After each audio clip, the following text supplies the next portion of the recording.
कस्त नंबर 3। फिर मुझे याद आया कि उम्मी ने मुझे रात बुखार की गोली के साथ यकीनन नींद की गोली दी होगी। जब ही तो मैं आज इतनी देर तक सव्या रहा और स्कूल भी मिस हो गया, जबकि मुझसे पहले उठने वाली उम्मी भी उस वक्त गहरी नींद सो रही थीं। पता नहीं कब ये लोग फरी हुए होंगे। मैंने उनको जगाना मुनासिब न समझा और बाहर आकर टीवी देखने लगा। तकरीबन 2 घंटे बाद उम्मी अपने कमरे से आंखें मिलती हुई बाहर आए। उनकी आंखों से पता चल रहा था। मुझे देखकर उन्होंने पूछा, कब जागे तुम? मैंने बताया, 2 घंटे हो गए आपके कमरे में गया था तो आप सो रही थीं, उसलिए जोगा या नहीं, क्या वजह? रात बहुत गर्मी थी जो सब कुछ उतार कर सो रही थीं। मेरी बात सुनकर उम्मी ने चौंक कर मुझे देखा और कहा, हाँ वो ऐसी को लंग ठीक से नहीं कर रहा था तो सब उतार दिया। गर्मी भी तो बहुत है इन दिनों। मैंने कहा, जी बहुत गर्मी है कि खत्म ही नहीं हो रही। क्या मतलब तुम्हारा? किया कि इनकी नींद पूरी नहीं हुई, वो नाइटी में ही थीं। कहना चाहते हो? अम्मी किचन में जाते जाते रख गईं। कुछ नहीं, ऐसे ही कह दिया भूख लगी है, बहुत नाश्ता बना दें। उम्मी नाश्ता बनाने चल दी। कुछ देर बाद उन्होंने आवाज लगाई, राहील मेरा मोबाइल चार्ज पर लगा दे। अंदर रखा है। मैं उनके बेडरूम में गया तो उनका मोबाइल सरहाने के नीचे रखा हुआ था। मैंने उसको बेड किनारे लगे पलक में लगा दिया। अचानक मेरी नज़र बेड के नीचे पड़े सिगरेट पड़ी थी। मैं उसको उठाने के लिए झुका तो बेड के नीचे एक भरा हुआ को भी पड़ा था। मतलब अब बात शक से यकीन में बदल गई कि रात अम्मी ने। मैं वो सिगरेट का टोटा उठाकर बाहर आया जहां अम्मी नाश्ता लगा चुकी थीं। मैंने उनको वो टोटा दिखाया। उनका रंग उड़ गया। वो तो सिगरेट पैती नहीं थी। फिर उनके बेडरूम में ये टोटा कहाँ से आया? मैंने पूछा, ये क्या है?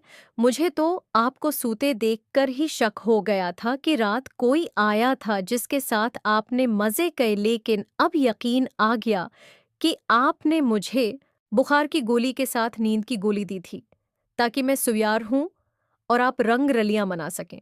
जब कल एक बात तय हो गई थी तो आपने मुझसे क्यों छिपाया? ये सब मैंने एक ही सांस में कई सवाल कर दिए। अम्मी ने सर झुका लिया।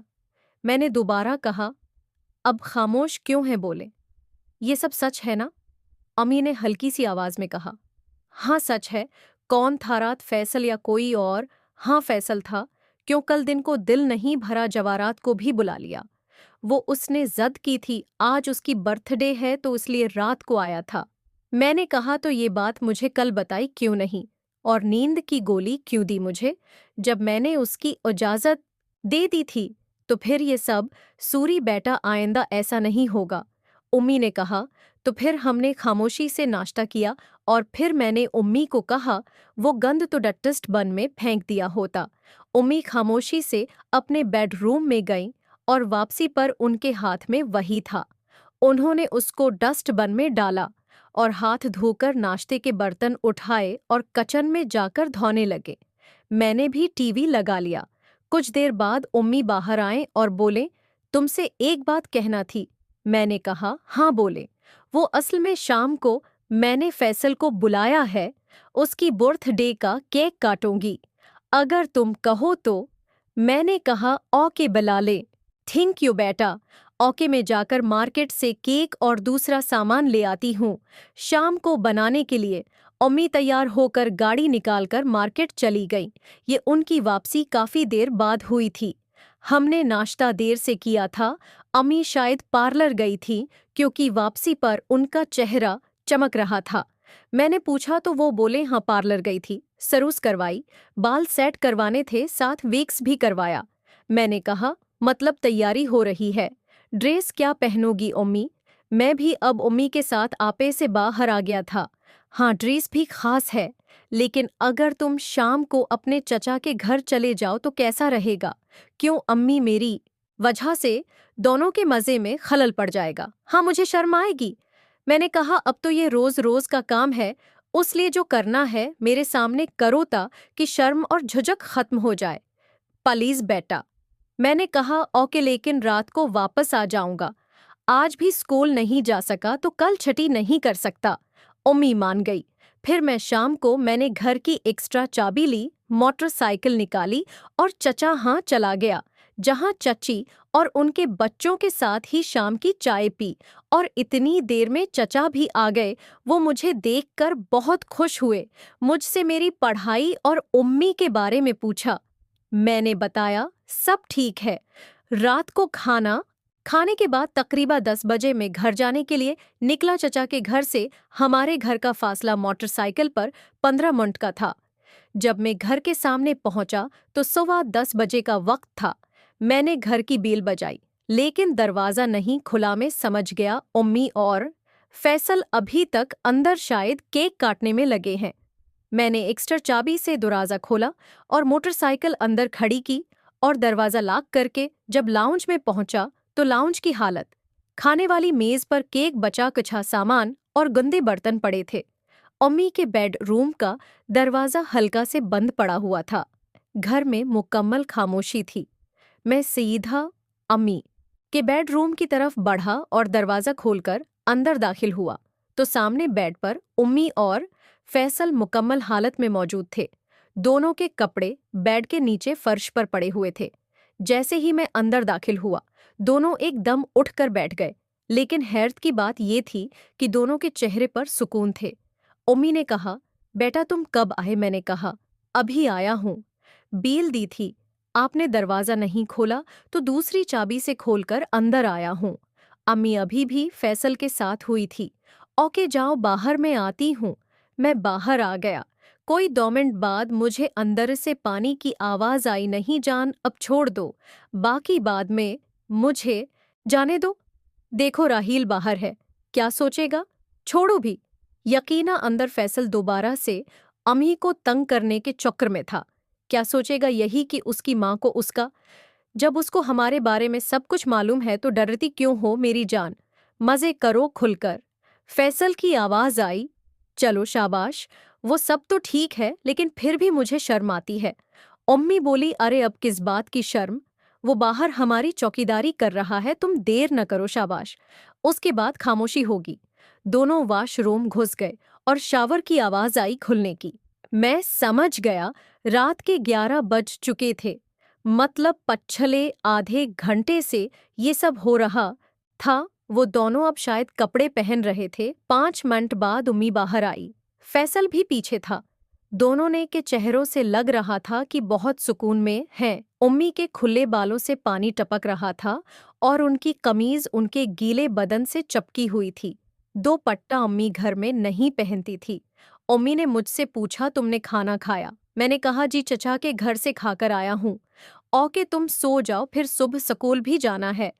उन्होंने कहा, जी अच्छा सोता हूँ थोड़ी देर तक। आप लोग फ्री हो गए क्या? उम्मी ने फैसल की तरफ देखा। मुस्कुराकर वो बोला, अभी तो फारिग हैं, बात का पता नहीं। मैंने कहा, क्या मतलब बात का? इस पर उम्मी नहीं कहा, वो तुम्हें बताया तो था कि आज फैसल की बर्थडे है। तुम सो जाओ जाकर। वो दोनों मेरे सामने सूफे पर आकर एक दूसरे से जड़कर बैठ चुके थे। मैं तो समझा वो अब चला जाएगा, लेकिन लगता था कि उनका प्रोग्राम सारी रात का है। अम्मी बार बार मुझे सोने का कह रही थी। हाँ राहील, या तुम जाकर सो जाओ, अभी हमारी पार्टी तो चलेगी काफी देर तक। मैं उठा और उनको गुड नाइट बोलकर अपने कमरे में आ गया और सोने की कोशिश करने लगा। थोड़ी देर बाद मेरी आंख लग गई। दूसरी सुबह अपने मामूल पर जागा। तैयार होकर बाहर निकल तो इमी नाश्ता बना रही थी। मैंने उनको गुड मॉर्निंग कहा और पूछा, फैसल गया? हाँ वो तो रात ही चला गया था। कब सोए आप लोग? हम 2 बजे के बाद ही सोए थे। अम्मी ने नाइटी पहनी, शायद वो नहाई भी नहीं थी। सुबह ये सब देखकर उम्मी ने कहा, तुम नाश्ता कर लो, मुझे अभी सोना है। मैंने नाश्ता किया और स्कूल के लिए निकल पड़ा। दिन को अपने वक्त पर घर आया। बेल दी तो उम्मी ने दरवाजा खोला। वो नहा कर आई थी क्योंकि उनके बालों से पानी टपक रहा था। मैं फ्रेश होकर आया तो हम दोनों ने खाना खाया। मैं कुछ देर पहले जागी थी, नहाकर कपड़े बदले, फिर खाना बनाया। आज तो कोई प्रोग्राम नहीं। फैसल आज सामान लेने दूसरे शहर गया है, कल वापस आएगा इसलिए। ओके। अगले 2 दिन ऐसे ही गुजर गए। अम्मी और फैसल के दरमियान कोई मुलाकात नहीं हुई। तीसरे दिन वो एक ईंट था। हमारी गर्मी की छुट्टियां हो गई थीं, लेकिन मैं चौकी मीट्रिक में था। रोजाना दिन 11 बजे तक स्कूल जाता था। शाम को मैंने कहा कि तुम्हारा क्या प्रोग्राम है? चचा के घर जाना है, क्योंकि मैं अक्सर वेक ईंट पर मैं चचा के घर जाता था और रात का खाना खाकर ही वापस आता था। मैंने कहा जी अभी जाऊंगा। चाय पीकर क्यों फैसल आ रहा है क्या? हाँ, तुम रात को वहां ही रख जाना। मैंने कहा नहीं, आपको पता है मुझे अपने कमरे के अलावा कहीं नींद नहीं आती। मैं खाना खाकर एक्स्ट्रा चाबी ले जाऊंगा साथ, ताकि वापसी पर आपको डिस्टर्ब न हूं। अम्मी खामोश हो गई। फिर मैं चाके घर निकल गया, जहां से रात 11 के बाद खाना खाकर घर पहुंचा तो सिवा 11 का वक्त था। दरवाजा खुलकर अंदर आया बा एक खड़ी की ओर लाउंज में आया तवामी के कमरे से आवाज में आ रही थी। मजीद देखें किस्त नंबर 4 में। मोहतरम नाजरीन और सामीन, उस कहानी का बकिया हिस्सा अगली आने वाली वीडियो में अपलोड किया जाएगा। अगर वीडियो अच्छी लगी हो तो हमारे उस यूट्यूब चैनल को सब्सक्राइब कीजिएगा और वीडियो को लाइक कीजिएगा और बेल आइकन पर ज़रूर क्लिक कीजिएगा, ताकि न्यू अपलोड होने वाली वीडियो का नोटिफिकेशन आपको टाइम पर मिल सके। शुक्रिया।